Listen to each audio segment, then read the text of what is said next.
നമ്മുടെ നാടനോട് തന്നെ തുടങ്ങാം. നാടനോടിന്റെ ഗുണം ഫോർ എക്സാമ്പിൾ റോയാണ്. അതില് പൊതുവെ ആർക്കിടെക്ട്സിനൊക്കെ ഇഷ്ടപ്പെട്ടതാണ് കുറച്ച് പായലൊക്കെ പിടിച്ച് ആ റോ ഫിനിഷിൽ കിട്ടുന്ന ഒരു ഇത് അങ്ങനെ ഇഷ്ടപ്പെടുന്ന ക്ലയൻസും ഉണ്ട്.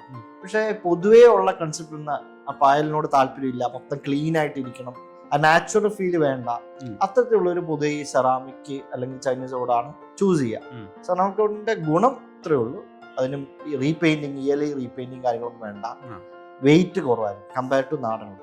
നാടനോട് വെയിറ്റ് കൂടും. ഫോർ എക്സാമ്പിൾ മഴയൊക്കെ ആണെങ്കിൽ നനവ് അബ്സോർബ് ചെയ്തിട്ട് വെയിറ്റ് കൂടും.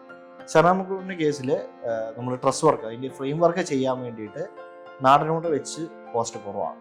കാരണം വെയിറ്റ് കുറവായത് കാരണം അതനുസരിച്ചുള്ള ബിൽഡിങ്സും കാര്യങ്ങളൊക്കെ ചെയ്താൽ മതി. നാടനോടിന്റെ കേസിൽ മഴക്കാലം ആകുമ്പോൾ അതിനകത്ത് വെയിറ്റ് കൂടും, അല്ലാണ്ട് തന്നെ അതിന്റെ ആക്ച്വൽ വെയിറ്റ് ഉണ്ട്. അപ്പൊ അതനുസരിച്ചുള്ള എന്താ പറയാ ഡ്രസ് വർക്കിലെ കോസ്റ്റ് നാടനോടിന് കൂടുതലായിരിക്കും. കാരണം അത് തമ്മിലുള്ള വ്യത്യാസം. അതിന് രണ്ടിനും മെറിറ്റ്സും ഉണ്ട് ഡിമെറിറ്റ്സും ഉണ്ട്.